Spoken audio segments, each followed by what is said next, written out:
Bismillahirrahmanirrahim. Assalamualaikum warahmatullahi wabarakatuh. Perkenalkan, saya Delia Subrayati, SPDMPD. Pada kesempatan kali ini saya akan memaparkan tridharma saya dalam bidang pendidikan, yaitu mengajar dengan mata kuliah pengantar ilmu administrasi. Saya sebagai salah satu dosen di Politeknik Pajajaran IC di Bandung diberi kesempatan untuk mengampu mata kuliah ini karena basicnya saya adalah lulusan administrasi pendidikan Universitas Pendidikan Indonesia, sehingga relevansi dengan lulusan saya akan mengajar di awal semester ataupun di semester ganjil untuk mengajar pengantar ilmu administrasi. Pada kesempatan ini saya akan menjelaskan bahwa sebelum kita memulai, saya akan memaparkan dulu RPS atau rencana pembelajaran semester mata kuliah pengantar ilmu administrasi di jurusan administrasi perkantoran. Di sini mata kuliah ini mendeskripsikan bagaimana secara teoritis pengantar ilmu administrasi adalah teorinya yaitu memberikan pemahaman mengenai ilmu administrasi secara umum yang mendasar, sehingga nanti harapannya mahasiswa bisa menjelaskan bagaimana ilmu administrasi itu dipakai di berbagai lini, baik itu secara perkantoran, keuangan, bahkan dalam bisnis. Mata kuliah ini diambil 2 SKS dengan 1 SKS 50 menit, sehingga dalam 1 minggu 2 SKS ini memberikan 50 menit ataupun 100 menit untuk penjelasan mengenai teori.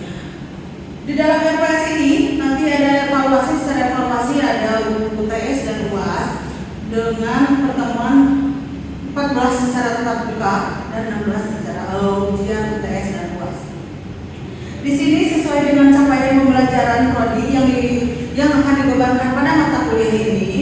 Di sini ada S12-nya itu beradaptasi, bekerja sama, berkreasi, berkontribusi dan berinovasi dalam menerapkan ilmu pengetahuan di dalam kehidupan. Harapannya setelah mempelajari mata kuliah ini, mahasiswa akan bisa mengadaptasi dari teori yang telah saya berikan dengan kehidupan sehari-hari, diimplementasikan dengan kehidupan sehari-hari. Ini mencakup bagaimana mereka berada di lingkungan sekitar ataupun masyarakat dengan menggunakan ataupun dengan mengimplementasikan dari teori yang sudah saya berikan. Adapun CPL prodi yang kedua yaitu menguasai konsep teori dan aplikasi pendidikannya. Di sini jelas teori yang sudah diberikan, harapannya mahasiswa sudah bisa mengaplikasikannya di kehidupan sehari-hari. Di sini juga mata kuliah ini berharap menunjukkan kinerja yang mandiri, bermutu dan terukur. Di sini mahasiswa dibebaskan bagaimana dia berpendapat mengenai apa yang dimaksud administrasi, bagaimana implementasinya di bidang bisnis, di bidang pendidikan, di bidang keuangan. Juga CPL yang prodi yang berikutnya adalah mampu merancang, melaksanakan dan mengevaluasi program atau inovasi bidang pendidikan dan pengembangannya. Jelas di sini ketika memang mahasiswa sudah diberikan, harapannya saya sebagai dosen pengampu mata kuliah ini, mahasiswa akan mampu mengaplikasikan juga mengembangkan inovasi-inovasi yang diberikan secara teoritis dengan kehidupan yang berada di sekitarnya. Setidaknya di dalam kehidupan pribadinya, bagaimana dia bisa mengelola suatu administrasi di kehidupannya. Capaian pembelajaran mata kuliah ini dibagi menjadi 14 pertemuan secara teoritis. Yang pertama itu kita membahas mengenai filsafat. Filsafat itu bagaimana ilmu administrasi memberikan dari sudut terdahulu, dari dengan landasan antropologinya, epistemologinya, dan aksiologinya.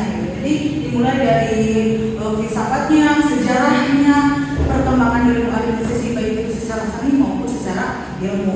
Di berikutnya kita akan membahas mulai mengerucutkan bagaimana ilmu administrasi itu diimplementasikan di administrasi perkantoran, karena berdasarkan tujuannya tadi ilmu administrasi diimplementasikan di dalam sebuah lingkungan sehari-hari. Salah satunya sesuai dengan tujuan prodi administrasi perkantoran. Jadi diselaraskan ilmu administrasi di dalam sebuah perkantoran. Di sana kita akan menjelaskan bagaimana ilmu administrasi itu dilaksanakan di sebuah organisasi dengan komunikasi yang verbalnya dengan baiknya, yang di dalamnya juga ada berpengalaman sebagai pemimpinnya, dan juga diimplementasikan merujuk lagi dalam sebuah perkantoran, baik itu layoutnya ataupun tata ruangnya, dan juga job desk yang ada di dalam atau manusia yang ada di dalam sebuah kantor tersebut.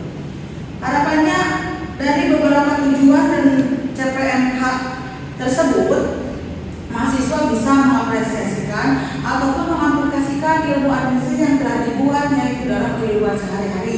Terlebih nanti bisa dibawa di dalam sebuah perkantoran yang memang dia sudah berada di lingkungan pekerjaan. Di sini saya sudah membuat RPS-nya dengan beberapa bahan ajar. Di sini saya mengambil buku Siaga RPS tahun 2000 dan lalu direvisi dengan 2020. Itu adalah buku yang saya buat untuk menjadi pedoman utama dalam mata kuliah ini. Adapun evaluasi ataupun penilaian di sini mahasiswa diberikan tugas ataupun lembar kerja mahasiswanya di sini sesuai dengan capaian tadi prodi beradaptasi bekerja sama mengenai konsep teori yang sudah diberikan. Di sini saya akan memberikan penugasan secara interaksi di antara saya sebagai dosen dengan mahasiswa. Salah satunya adalah pemberian tugas ataupun saya akan memberikan gambaran seperti ini. Saya akan membuka forum diskusi dengan mahasiswa semuanya yang ada di sini, bisa menelaah, mendeskripsikan, menganalisis, mengidentifikasi dari gambar di sini. Dari gambar tersebut saya menjelaskan bahwa ada beberapa kelompok yang berada di dalam sebuah lingkungan ataupun organisasi, di mana harapannya mahasiswa itu bisa berpikir bahwa memang mereka itu berada dalam sebuah organisasi yang mempunyai tujuan dan juga ada pemimpinnya. Di sini harapan saya mahasiswa bisa mengimplementasikan atau mendeskripsikan, identifikasi apakah dari gambar tersebut mereka sudah memahami arti sebuah organisasi. Karena beberapa ciri dari pemaparan kami yang sudah ada bahwa administrasi yang banyak sekali cirinya, salah satunya yaitu mereka berada dalam satu organisasi, satu orang atau lebih. Itu merupakan salah satu harapannya mahasiswa setelah memahami teori yang saya berikan dari pertemuan kedua, ketiga mengenai konsep administrasi. Saya memberikan tugas ini guna untuk menggali potensi mereka, mengadaptasi pemikiran mereka dalam sebuah gambar tersebut, sehingga mereka bisa menjabarkan bahwa ini adalah suatu kegiatan yang akan dilaksanakan ataupun yang bisa dibuat berdasarkan ilmu administrasi, di mana mereka berada beberapa orang untuk tujuan tertentu, dan juga mereka mempunyai seorang pemimpin yang akan melaksanakan tujuannya tersebut. Itu merupakan salah satu ciri ilmu administrasi. Dari pemaparan tersebut, secara keseluruhan evaluasi yang saya ataupun penilaian mahasiswa menjadi beberapa pembagian penilaian. Yang pertama dari UTS dan yang kedua adalah dari UAS. Selebihnya juga saya akan memberikan tugas individu maupun kelompok, yang mana saya buka untuk diskusi dan tanya jawab. Harapannya untuk generasi yang sekarang itu saya memberikan seluas-luasnya info berbuat mereka mengembangkan apa yang mereka lihat dan mendeskripsikannya. Sekian dari saya. Selanjutnya pemaparan video akan dilanjutkan menjadi micro teaching-nya. Terima kasih. Assalamualaikum warahmatullahi wabarakatuh. Assalamualaikum warahmatullahi wabarakatuh. Waalaikumsalam warahmatullahi wabarakatuh. Gimana kabarnya? Terima kasih. Oke, pertemuan kali ini kita kembali lagi dengan mata kuliah ilmu administrasi atau pengantar ilmu administrasi. Untuk pertemuan ke-6 ini, setelah kita review lagi kembali di RPS, itu mata kuliah ini menguasai dan memahami konsep dasar administrasi mulai dari definisi, tujuan, ciri-ciri, unsur, fungsi, prinsip ruang lingkup, dan jenis administrasinya. Di sini kemarin kita sudah memulai RPS yang pertama itu tentang sejarah administrasi. Selanjutnya kita langsung masuk ke konsep dasar. Di sini untuk pertemuan hari ini kita akan membahas mengenai konsep dasar administrasi mulai dari definisi, tujuan, ciri-ciri, unsur, fungsi, prinsip, ruang lingkup, dan jenis administrasi lainnya. Sebelum kita mulai, kita absen dulu ya. Semuanya masuk?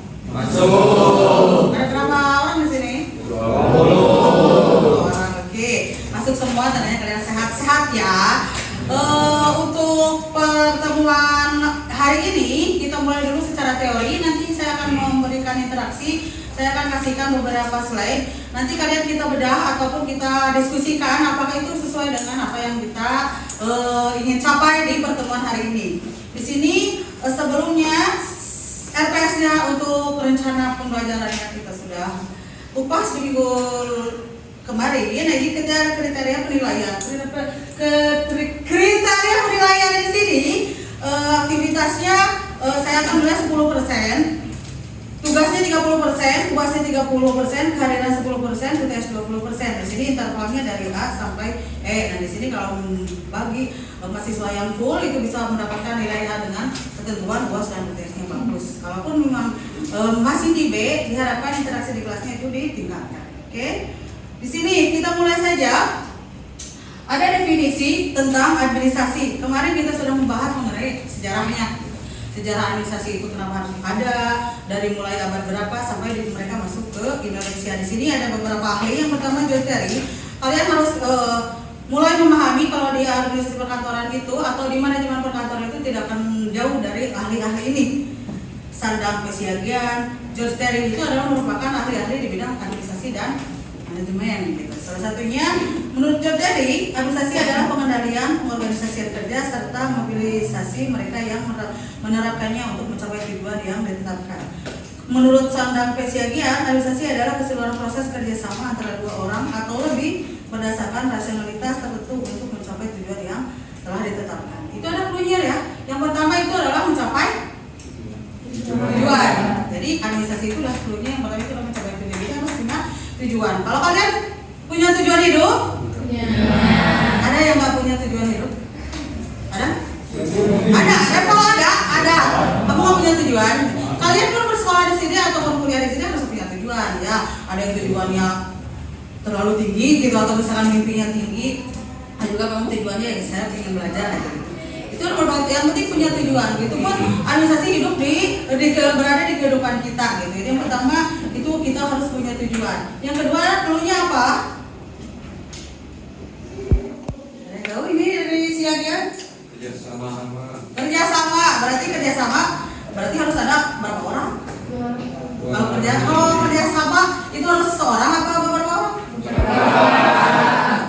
Kerjasama gitu. Jadi harus ada 2 orang ataupun lebih. Itu bisa dibilang administrasi. Berarti mereka itu tergabung dalam sebuah kelompok gitu. Mau 1 orang, mau 2 orang, mau 2 orang ataupun 3 orang atau bahkan organisasi besar. Itu sudah dikategorikan mereka melakukan administrasi. Dia punya tujuan. Mungkin ada 5 orang, 4 orang dan juga kerjasama. Itu 2 teori yang sering kita pakai dan pasti kalian harus dengar selama perkuliahan di mata kuliah pengantar ilmu administrasi. Kesimpulannya apa? Jadi ada arti sempit. Yang pertama catat mencatat. Kalau kalian dengar administrasi itu kan lebih ke administratif atau misalkan syarat-syarat atau admin dan sebagainya itu lebih ke kalian berpikir itu catat mencatat atau surat menyurat. Sedangkan untuk arti luasnya kegiatan pada kelompok tertentu untuk mencapai tujuan bersama itu secara sempit dan luasnya. Ada yang ditanyakan dulu? Sampai sana dulu kita definisikan. Sampai sana ada yang ditanyakan dulu? Tidak ya? Baik. Nah sekarang aku kasih gambar. Saya kasih gambar di sini. Teman-teman di sini bisa menjelaskan nggak atau bisa menceritakan kenapa saya memasang foto ini? Lalu apakah ini bisa termasuk administrasi atau bukan? Ya. Ada yang mau berinteraksi dengan saya? Boleh Doni. Nggak usah. Apakah ini sudah termasuk misalkan ini ada orang nih ya? Si yang berjenggot itu adalah keduanya. Mereka lagi merencanakan sesuatu. misalkan ini adalah segerombolan pencuri misalkan ya.